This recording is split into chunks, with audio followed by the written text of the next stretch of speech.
அனைத்து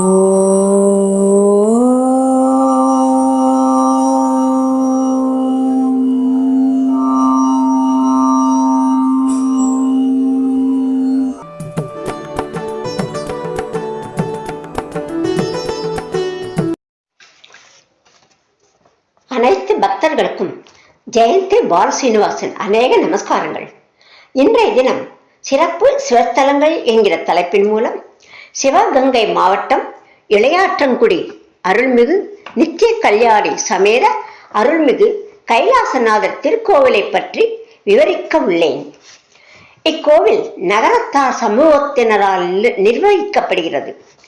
இத்தலத்திற்கு சிவபுரம், பூகைலாயம், சித்தபுரம், புராதனவனம், நித்திய கல்யாணிபுரம், சமாபனோதனபுரம், இளையாற்றங்குடி என்ற பல பெயர்கள் உண்டு. இங்குள்ள தீர்த்தம் சிவத்தீர்த்தம் என்றும் சித்த தீர்த்தம் என்றும் அழைக்கப்படுகிறது.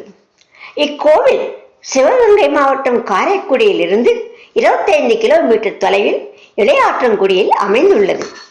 இத்தலம் ஸ்ரீராமர் பாதம் பதிந்த இடமாகும். கடல் வணிகர்கள் தங்கள் பயணங்களின் பாதுகாப்பையும் தொழில் சிறப்பையும் வேண்டி சிவபெருமானுக்கு கோவில் எழுப்ப முடிவு செய்தனர். பின்னர் சிவபக்தனான பல்லவ மன்னன் சிவனுக்கு கோயில் எழுப்பும் பணியை தொடங்கினான். ஒரு கட்டத்தில் கோவில் கடல் சீற்றத்தால் மறைந்து போனதால் இந்த லிங்கம் விவசாய வயல்களில் கண்டுபிடிக்கப்பட்டு கோவிலில் நிறுவப்பட்டது. இந்த கோவில் கட்டிடக்கலை செட்டிநாடு பாணியில் அமைந்துள்ளது. இக்கோவிலை வழிபடுவது கும்பகோணம் அருகில் உள்ள திருவெண்காடு திருக்கோயிலை வழிபடுவதற்கு சமமாகும்.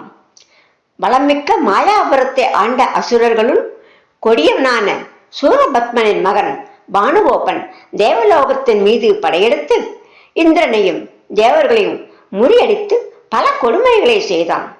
தேவர்கள் பறவைகள் மற்றும் விலங்குகள் வேடம் தாங்கி பூலோகத்திற்கு வந்து நாம் தக்ஷன் சிவன் இல்லாமல் செய்த யாகத்திற்கு சென்ற குற்றத்தின் விளைவை நாம் அனுபவிக்கிறோம் என்று உணர்ந்து ஒவ்வொரு சிவஸ்தலமாக வழிபட்டு வந்தனர். வெவ்வேறு இடங்களுக்கு சென்று அலைந்ததால் மிகுந்த சோர்வுற்று சிவபெருமானே கதி என்றும் அவரே அவர்கள் களைப்பை நீக்க வேண்டும் என்றும் தோத்திரம் செய்து வழிபட்டார்கள்.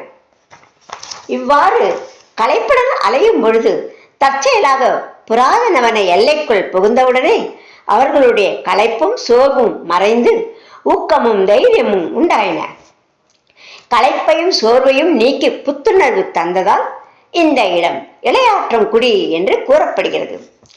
சிவபெருமான் அசுரர்களை வெல்ல அவர்களுக்கு உதவினார்.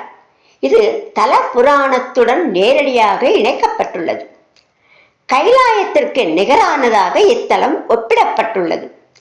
இந்த திவ்ய கஷேத்திரத்தை பற்றிய மகிமைகளை முதலிலே பிரம்மதேவன் நாரத முனிவருக்கு கைலையில் சிவபெருமான் முன் அருளினார் என்றும், காசியில் வசிஷ்டர் முதலிய முனிவர்களுக்கு அகஸ்தியர் கூறினார் என்றும், நைமிசாரண்ய முனிவர்களுக்கு சூதமாமுனிவர் உரைத்தார் என்றும் பிரம்மாண்ட புராணத்தில் கூறப்பட்டுள்ளது.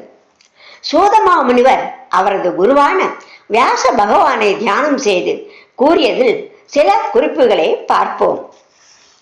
சிவபெருமானுக்கு உகந்த நகரங்களில் மிக சிறப்புற்றது இளைப்பினை ஆற்றும் நகரம் என்னும் அழகிய பெயரை கொண்ட இளசைப்பதியாகும். அது பூமியில் உள்ள சிவஸ்தலங்களுக்குள் மிக மேன்மை உடையது. அதன் பெருமைகள் ரகசியமானது, எல்லா பாவங்களையும் போக்க வல்லது. இந்த வரலாற்றை கேட்டவர்களுக்கு ஒப்பற்ற மங்களங்கள் பெருகும், எல்லா நலன்களும் கைகூடும், இம்மை மறுமை பயன்களும் கிட்டும். கோதாவரி தீர்த்தத்தில் சுபத்ரகம் என்ற கிராமத்தில் வாழ்ந்து வந்த சுபத்திரர் என்ற ஒரு அந்தணர் வேதங்களிலும் வேத ஆகமங்களிலும் சிறந்த புலமை பெற்றவர்.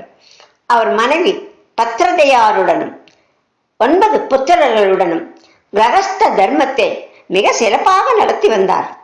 அனைத்து புத்திரர்களுக்கும் வேதாத்தியானம் செய்து உரிய வயதில் திருமணம் செய்து வைத்து மகிழ்ச்சியாக வாழ்ந்து வந்தார். ஒரு சமயம் 9 புத்திரர்களுக்கும் முக்தி அறிய முயல வேண்டும் என்கின்ற அவா உண்டாயிற்று. தந்தையிடம் சென்று இதை பற்றி விண்ணப்பித்த போது அவர்கள் தந்தை மிகவும் வியப்படைந்து, இந்த கருத்து புனிதமானது, முக்தி அடைய பல சாதனங்கள் உள்ளன, அவை ஒவ்வொன்றையும் அடைவது கடினம் என்று கூறினார். நாம் அனைவரும் ஒன்று சேர்ந்து க்ஷேத்ராடனம் செய்வோம். எந்த இடத்தில் வழி புலப்படுகிறதோ அங்கே தங்கி அதனை முயல்வோம் என்று கூறி அவர்கள் அனைவரும் க்ஷேத்ராடனம் கிளம்பினார்கள். அவர்கள் பல ஆலயங்களுக்கு சென்று புண்ணிய நதிகளில் நீராடி சிவபெருமானை வழிபட்டனர். அவர்கள் திருக்கோகர்ணம் என்ற தலத்தை அடைந்து மங்கள தீர்த்தத்தில் ஸ்நானம் செய்து திருக்கோகர்ணேஸ்வரையும் புவனேஸ்வரியையும் வணங்கி தங்களுக்கு அதுகாரும் நடந்து அலைந்ததால் உண்டான ஏமாற்றத்தையும் இளைப்பையும் விண்ணப்பித்து அங்கேயே தம் கிடந்தனர். ஒரு நாள் அசரீரி உண்டாகி, உங்கள் முயற்சிக்கான பலன் கிட்டும் நேரம் வந்துவிட்டது.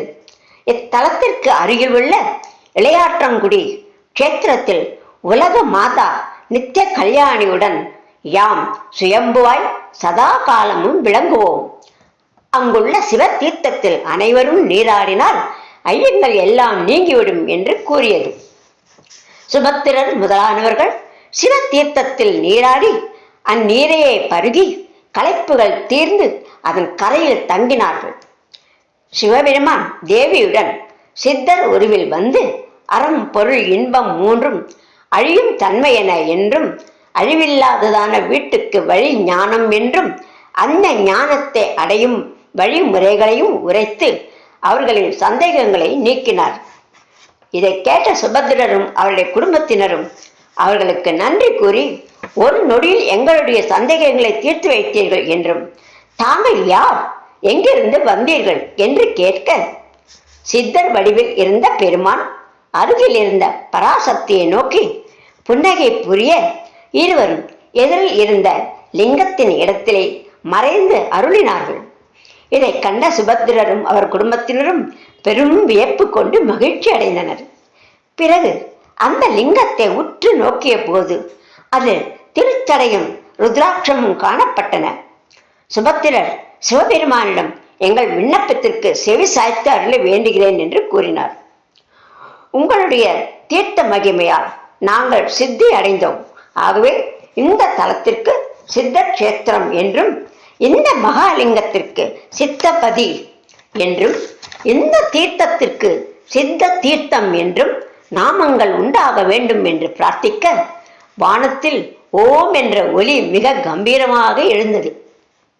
அன்று முதல் இளையாற்றங்குடி சிவத்தீர்த்தம் சித்த தீர்த்தம் என்றும், கைலாசநாதர் என்ற மகாலிங்கம் சித்தபதி என்றும், அந்த இடத்திற்கு சித்தவனம் என்றும் பெயர்கள் உண்டாயிற்று.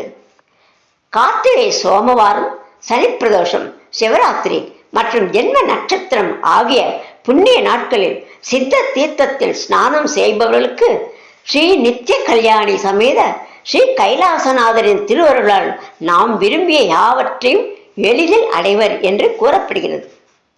மற்றும் ஒரு மிக சிறப்பு என்னவென்றால், ஸ்ரீ காமக்கோட்டை ஆச்சாரியாலின் 65வது பீഠத்தை அலங்கரித்த ஸ்ரீ ஜகத்குரு ஸ்ரீ மகா தேவேந்திர சரஸ்வதி சுவாமிகளின் அதிஷ்டானம் உள்ளது. மேலும் ஆதிசங்கரரின் மறு அவதாரமே என்று உலகமெல்லாம் போற்றுகின்ற ஸ்ரீ காஞ்சி காமக்கோட்டி 68வது பீடாதிபதியாக விளங்கிய ஸ்ரீ ஜகத்குரு ஸ்ரீ சந்திரசேகர சுவாமிகள் அவர்களால் பெரிதும் விரும்ப பெற்று விளங்குவதும் இந்த இலசைப்பதி புண்ணிய சிறப்பை எடுத்து காட்டும். இந்த இடத்தில் வெகு நாட்கள் ஜகத்குரு சங்கராச்சாரியார் ஸ்ரீ சந்திரசேகர சரஸ்வதி சுவாமிகள் முகாமிட்டு மக்களுக்கு உபதேசங்களையும் ஆசையும் வழங்கி இருக்கிறார்.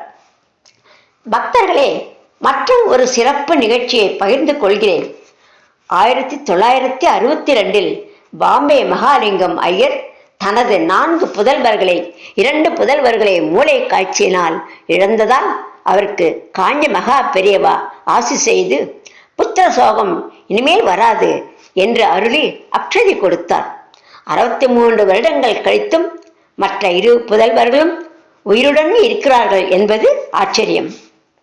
பக்தர்களே, இன்றைய தினம் சிறப்பு சிவஸ்தலம் ஆகிய களைப்பு சோர்வு நீக்கும் தலமாகிய இளையாத்தங்குடி அருள்மிகு ஸ்ரீ நித்திய கல்யாணி சமேத ஸ்ரீ கைலாசநாதர் சுவாமிகள் திருத்தலத்தை பற்றி விவரமாக பார்த்தோம். அனைவரும் இந்த ஆலயத்திற்கு சென்று மன சோர்வுகளையும் உடல் சோர்வுகளையும் போக்கி புத்துணர்வு பெற்று நலமுடன் வாழ வேண்டும் என்று இறைவனை பிரார்த்திக்கிறேன்.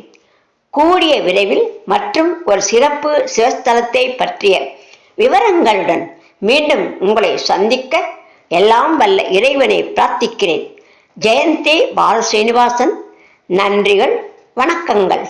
ஓம் நம சிவாய.